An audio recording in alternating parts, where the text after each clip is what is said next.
Visible ba? Yan. Rational equation.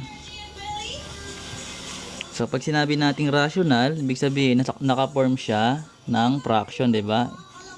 A over B. Pag sinabi nating rational, A over B. Tapos pag equation naman, ibig sabihin niya, naka-equal, equal sign. Kasi iba siya sa inequalities.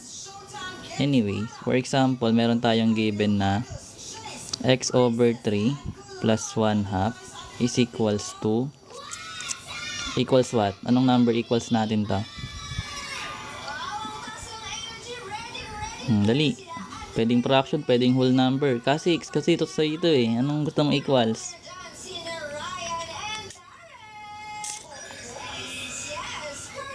Equals 1 lang. Tipid mo naman. Napadali mo naman yung buhay natin. 1 daw sabi ni Kasix na. So kapag whole number, lagyan mo ng denominator na 1 para hindi ka malito. Then, kunin natin yung LCM. Pag sinabi ko, diba, sabi ko diba last time, pag LCM yung ginamit mo, both side yan, no? Both side ng equation. Ibig sabihin, sa left and right. Tapos pag nag-LCM ka, mawawalan ka ng denominators, no? Mawawalan ng denominators. Ibig sabihin, multiply natin both side, no? Ano ba yung LCM natin? So, yung denominators natin, meron tayong 3, 2, tsaka 1. Anong LCM natin? Or least common multiples nila. Ibig sabihin, sa LCM, Dwayne, ano yun?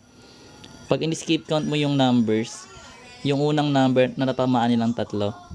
Kasi tatlo yung number natin, di ba? Meron tayong 1, 2, and 3. Pag in-skip count mo si 1, si 2, tsaka si 3, ano yung unang number na natatamaan nila parehas? Siyempre, 3 yun. Ay, 3. Hindi siya 3. 6, I mean. So, meron kang 1, 2, 3. So, skip count mo si 1. 1, 2, 3, 4, 5, 6. Si 2, skip count mo rin. 2, 4, 6. Si 3, magkakaroon kang 3, 6. Pwede pa yung dumiretso, no? So, dahil nga LCM yung kinukuha natin, ibig sabihin, yung pinakaunang numbers, natatamaan silang tatlo. Kasi tatlo yung numbers natin eh. So, ito dalawang 4 lang. So, hindi natin to pwede gamitin kasi wala siya dito. So, ibig sabihin, ang gagamitin natin is yung 6. So, i-multiply natin both sides by 6. Okay? Then, pwede ka divide. Pwede ka mag-divide or multiply muna. It's up to you kung anong unahin mo. Okay? So, ang ginagawa ko kasi dito, inuuna ko mag-divide bago ko siya i-times. Ibig sabihin, 6 divide 3 is 2. Ay, tama. Times x, magkakaroon tayo ng 2x. Okay? 6 nga. Ito nga, 6. Ka 6. Ganyan. Intindihan ba? Hindi. Intindihan mo? Hindi. Ayun. Okay tayo, no? Start tayo sa first term natin. Ang fraction. Ang ginagawa ko is 6 divide 3 muna para matanggal yung denominator. Makakuha tayo ng 2. Then, ita-times natin sa x. Magiging 2x. Then, proceed tayo sa pangalawang term. 6 divide 2 is 3. Times 1 is still 3. So, positive 3. Bakit plus? Kasi plus 2 nandito natin. Equals, same sa kabila. 6 divide 1 is 6. Times 6, ay times 1 is still 6. So, ayan, wala tayong denominator kasi gumamit tayo ng LCM. Then, after that, solve na natin siya. Ang ginagawa natin, kapag may plus minus, i-transpose sa kabilang side para ma-isolate yung may variable. So, magiging 6 minus 3 to. Then, magkakaroon tayo ng 2x is equals to 6 minus 3 is 3. Then, divide both side by 2 para makuha natin yung value ng x. So, yung value ng x natin is 3 halves. Okay? So, to check, dali lang naman i-check. So, kunin mo yung para sa checking. Okay? Checking natin. Kunin natin yung given na x over 3 plus 1 half is equals to 1. Okay? Then, i-plug natin si 3 halves sa value ng x natin. Which means, magkakaroon ka ng 3 halves all over 3 plus 1 half is equals to 1. So ito, madali na lang to, di ba? Pag ganito yung format. Naman dito na lang sa kabila. So, ibig sabihin, kapag may denominator tayo, di ba? Ay, may whole number. Sabi ko, lagyan mo siya ng denominator. Kapag ganito yung format. Okay? Then, multiply mo yung numerator sa denominator. 3 times 1. Magkakaroon ka ng 3, di ba? Then, 2 times 3 is 6. Plus 1 half is equals to 1. So, yung 3 over 6, pwede natin to isulat as 1 half din, di ba? Kasi divisible sila by 3. So, magkakaroon ka dyan ng 1 half plus 1 half is equals to 1. At ang 1 half plus 1 half is 1 pa rin, which is 1. Ibig sabihin, tama yung sagot natin. So, ganun yung ginagawa ko sa rational equation, no? Naintindihan mo kasi? X plus 1/4 is equals to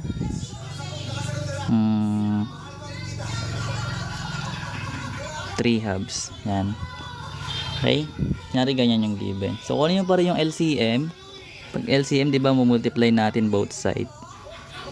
So, ano yung LCM natin dito? Skip count mo yung number. Skip count mo yung number muna. Ano yung unang tatamaan nila? So, 4. Pagdating sa variable, kung isa lang yung variable, malalagay mo lang yan. X. Okay? Kapag naman, for example, may another variable ka dito, kunyari, may x squared dito, yung kukunin mo doon, yung pinakamataas na variable, no? Kasi yun magiging LCM nila. Yung mataas na exponent ng variable, I mean. So, proceed tayo. Divide muna. Sa 4x, divide x, matatanggal yung x. Then, matitira si 4. Times natin sa 1. Matitira yung 4. So, mawalan tayo yung denominator, no? Plus 4x divide 4, matatanggal si 4, matitira yung x, multiply natin sa 1, matitira ay x. Okay? Tapos tayo sa kabila, equal sign. So 4x, 4 divide 2 is 2, may x ka pa doon, di ba? So matitira dito sa dalawang to is 2x, times 3 is 6x. Naintindihan? Nasundan ba? Nasundan, magulo. Ang sundan, divide lang, tapos multiply kung ano yung matitira. Then after that, ito na lang yung lipat natin na yung variable x. So lipat natin ito sa kabila, magiging minus x. So 4 is equals to 6x minus x. So magiging 4 is equals to 5x. Then divide both side by 5. That's correct po, BM, na. So maka-cancel out to. Ibig sabihin, ang magiging sagot natin is 4 pip. So, ang value ng x natin is 4 pip. So, to check natin, para 4 pip. So, ang value ng x natin is 4 pip. So, to check natin, para ma-check natin kung tama, kasya ba yun dito? So, check natin dito na. Checking. That's correct po. So, kunin natin yung given. 1 over x plus 1/4 is equals to 3 halves. So, palitan natin yung variable x natin ng 4 pip. Ibig sabihin, magkakaroon ka ng 1 over 4 pip plus 1/4 is equal to 3 halves. Then, pag may whole number, lagyan mo ng 1 para hindi ka malito. Then, proceed tayo sa multiplication. 1 times 5, yung numerator sa denominator, yung multiply. Makakuha ka ng 5. Then, 1 times 4 is 4 plus 1/4 is equal to 3 halves. So, dahil similar fraction to, pwede natin itong i-combine. Magkakaroon tayo dyan ng 6 over 4 is equal to 3 halves. Then, yung 6 over 4, pwede yung maging divisible by 2, which is 3 halves pa rin. Sabihin, tama yung sagot natin.